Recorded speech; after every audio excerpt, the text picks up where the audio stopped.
അമ്മ ഞാൻ വന്നു. വന്നോ? എങ്ങനെ ഉണ്ടായിരുന്നടി പരീക്ഷ? വല്ലതും എഴുതിയിട്ടുണ്ടോ നീ? ഭയങ്കര ടഫായിരുന്നു അമ്മ. ക്വസ്റ്റ്യൻ വായിച്ചിട്ട് ഒന്നും മനസ്സിലായില്ല.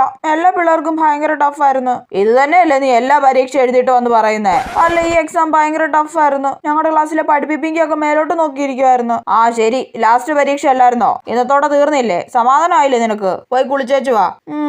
കൊച്ചെ, നീ ഇങ്ങനെ വിഷമിച്ചിരിക്കാതെ ഇനി ഇംപ്രൂവ്മെന്റിന് നല്ലോണം പഠിച്ചെഴുതിയാ മതി.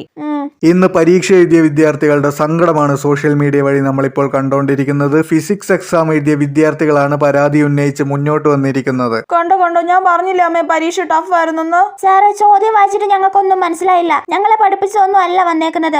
അപ്പൊ നിങ്ങൾക്ക് മാർക്ക് ഫ്രീ ആയിട്ട് തന്ന് ജയിപ്പിക്കാൻ സാധ്യതയുണ്ട്. ആണോ? മാർക്ക് ഫ്രീ ആയിട്ട് തരും അമ്മേ? പിന്നെ തരാതെ. ഇപ്പൊ സമാധാനമായില്ലേ നിനക്ക്? ദൈവമേ, മാത്സ് എക്സാമിനും കൂടി മാർക്ക് ഫ്രീ ആയിട്ട് തരണേ. കെമിസ്ട്രിക്കും കൂടി ഫ്രീ ആയിട്ട് തരണേ. ബയോളജിക്കും കൂടി മാർക്ക് ഫ്രീ ആയിട്ട് തരണേ ദൈവമേ. ചേടാ.